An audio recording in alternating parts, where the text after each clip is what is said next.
Bom, todos nós sabemos que as universidades possuem um papel fundamental como fonte de conhecimento, é um celeiro de talentos, ideias e também um espaço para a experimentação.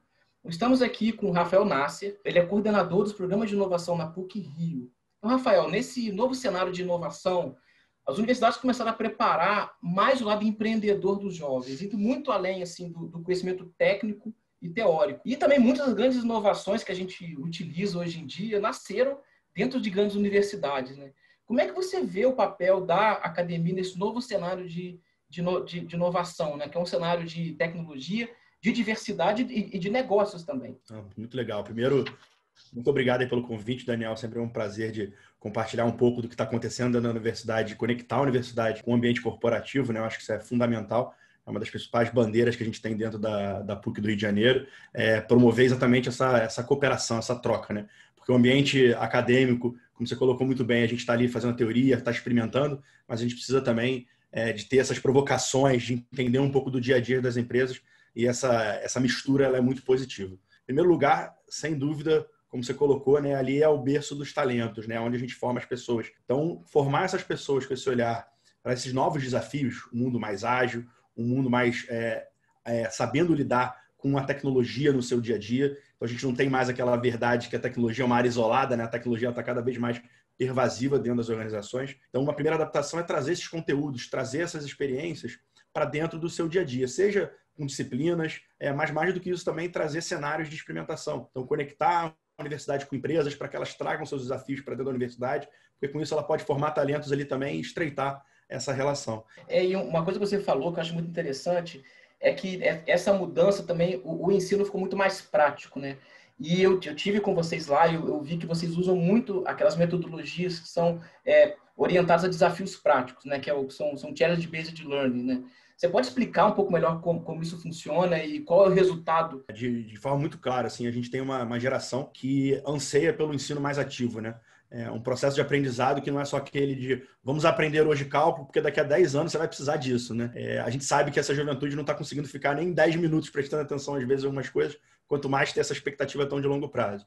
Então, modificar um pouco esse método de ensino tem sido fundamental em vários aspectos. Você citou uma metodologia que é muito relevante, a gente tem usado muito nos programas de inovação, e aí sendo orientado a projetos, orientado a trazer casos concretos, e menos no cenário hipotético, né? Isso muda um pouco, né? Porque você traz também situações mais de empreender para dentro da academia, né? Às vezes a gente ficava muito ali no olhar da grande corporação, os cases das grandes corporações, mas nem todo mundo vai para a grande corporação. Então isso tem modificado muito esse ambiente, criando esses cenários de práticos, né? De como é que eu posso, dentro do processo de aprender, já botar a mão na massa, já produzir resultados. Isso é muito legal. E, em particular, a gente teve a oportunidade de ser uma das universidades parceiras, primeiro da Apple, né? Para construir essa nova forma de ensinar, que é o Challenge-Based Learning, né? O aprendizado baseado em desafios. Inverte bem a lógica, né? Em vez de eu primeiro aprender para depois descobrir o que eu vou fazer com aquele aprendizado que eu internalizei, na verdade, eu vou ser apresentado a desafios e esses desafios vão ser o drive, vão ser ali o condutor da minha motivação para aprender. Você vai ter que aprender a trabalhar em equipe, você vai ter que aprender a se comunicar, você vai ter que aprender a buscar informações. E são várias características que acabam estando ali muito mapeadas ali pelo estudo da ONU nos empreendedores de sucesso, as pessoas que são capazes de empreender, né? Esse ambiente de você apresentar ao jovem algo que é necessário, uma mudança de comportamento, eu acho que ele muda um pouco do processo educacional. E a gente tem tido experiências aí muito legais e formados jovens aí com uma capacidade de encarar o desafio que é trabalhar hoje no nosso século XXI, com muitas competências, com vontade de aprender, com capacidade de lidar com os desafios que certamente surgirão no dia a dia de cada um deles. Isso quer dizer também que hoje as pessoas são mais multidisciplinares, por um lado, né? E também os grupos são muito mais diversificados, né?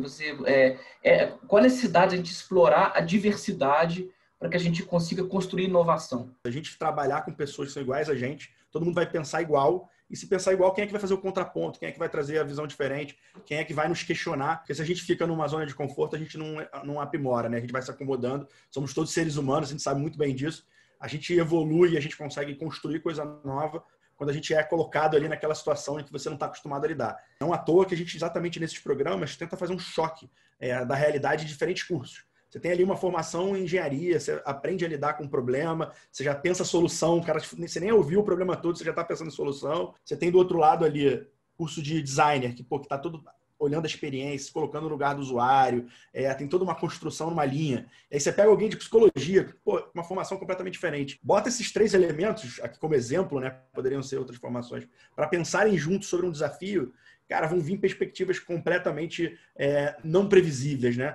Nosso mundo precisa mais desse choque e saber lidar com esse choque gerando algo positivo e não uma rixa, né? Acho que isso é um ponto muito importante aí para a sociedade, para a construção e para o crescimento das empresas, não tenha dúvida. Qual é a relação dessa experimentação com o ecossistema de startups, né? Porque essas pessoas vão para a empresa, mas elas podem abrir startups também. Qual é essa relação da universidade formando esses jovens e a construção desse ecossistema de startups? Eu tive uma experiência anterior à minha vida acadêmica que foi de empreender. Eu já empreendi 2 vezes, eu fui CEO, já fundei 2 empresas. Mas hoje, quando a gente fala em empreender, cartilha básica é você entender que empreender é experimentar, né?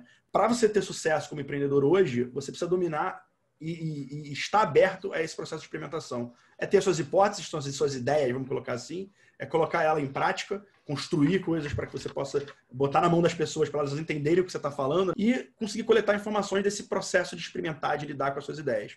Essa mecânica, ela é fundamental hoje para o empreendedorismo e, sem dúvida nenhuma, para a inovação.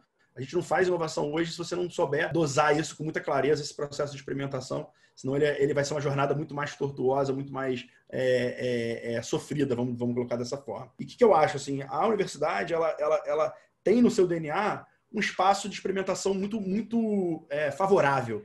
Por quê? Porque a gente é muito aberto às coisas darem errado, a gente faz pesquisa há anos e sabe que a pesquisa ela é para você entender o que acontece, e às vezes você vai entender que aquele caminho não era o caminho melhor. Então, é um espaço preparado para você aprender com os erros. É um espaço que está preparado para você encarar coisas que você não sabe. E muitas vezes a gente, na nossa posição corporativa, você fica assim, não, peraí, para que eu vou me expor, sair aqui da minha zona de conforto? Pô, vão me criticar, vai vir pedra, então deixa eu fazer o que eu sei fazer. Mas se você só faz o que você sabe fazer, só fica nessa zona de conforto, dificilmente você vai construir algo novo. E muitas empresas sabem disso, estão quase forçando, né? Você tem que construir algo novo, você tem que ter o processo de inovação. Então, meu olhar, assim, a academia, ela acaba sendo um lugar em que você tem várias componentes. Então, a gente falou do principal ingrediente, que é o celeiro de talentos, né? Você tem as pessoas, você tem esse ambiente favorável a experimentar, e você tem uma série de conhecimentos que você pode plugar aqui e acelerar o teu processo, a tua jornada. E acaba sendo assim um lugar aberto, né? Um lugar que a gente consegue promover essa troca sem tanto medo desse ambiente corporativo. Então, acho que é um espaço de experimentação, se a gente for colocar aqui por todas as suas características. Vou fazer uma última pergunta aqui, você falou sobre zona de conforto, né? E hoje a tecnologia tira a gente da zona de conforto, né? Porque hoje as coisas mudam de uma forma muito rápida, muitas tecnologias novas aparecendo, emergentes, e é aquela coisa da exponencialidade, né? As coisas crescem de uma forma muito exponencial. Como que os profissionais atuais podem se renovar, usar a universidade como esse celeiro do conhecimento, né? Essa fonte de conhecimento para se renovar? A gente, obviamente, como a gente está nesse ambiente, a gente estuda muito esse processo educacional, né, as suas mudanças, né? O que a gente tem percebido e tem ganhado muita força nessas discussões, nesse ambiente acadêmico, é que, na verdade, o ensino cada vez mais tem estado dentro de uma visão do long life learning, né? A gente está num cenário que você tem que se atualizar o tempo todo. Como você colocou, né, as mudanças acontecem numa velocidade exponencial, a gente tem tecnologias novas que estão mudando a forma de fazer, a sociedade está mudando, a gente não tem... As gerações são diferentes, estão com perspectiva diferente, estão nascendo hoje sobre impulsos que elas não tinham há 10 anos atrás. E isso te obriga, na verdade, a estudar e aprender o tempo todo. Como buscar esse conhecimento? Eu diria que a indústria da educação está aprendendo a lidar com esse novo cenário.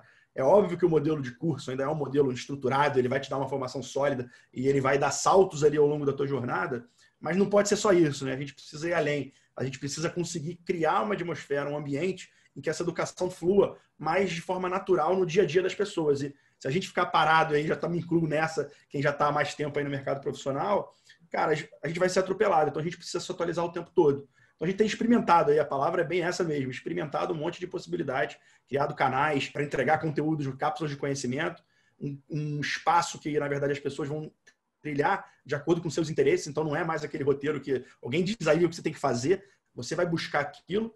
E é interessante que nesse processo a gente tem visto que as pessoas estão muito interessadas por buscar as coisas que não são tão óbvias do que ela gostaria, né? Então, você pega um profissional de computação que está buscando conteúdo de ética. Você tem profissionais da área de filosofia buscando coisa do direito, porque as pessoas estão querendo criar essa formação mais holística, que vai, de certa forma, preparar mais para encarar os desafios desse mercado de trabalho. Quase misturando entretenimento com educação, então são muitos desafios novos. A gente lançou até recentemente uma plataforma que exatamente tenta entregar esses conteúdos e levar a PUC um pouco mais aberta. Você não precisa ir para dentro da PUC para ter uma aula na PUC.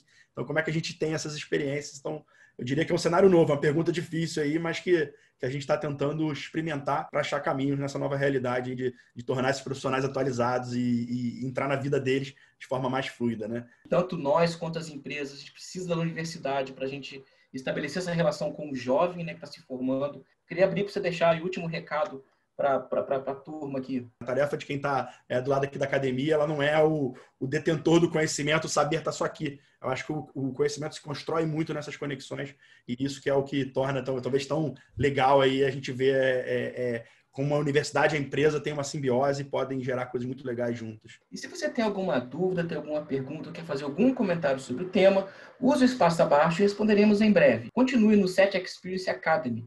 Tudo sobre tecnologia, mídia e entretenimento.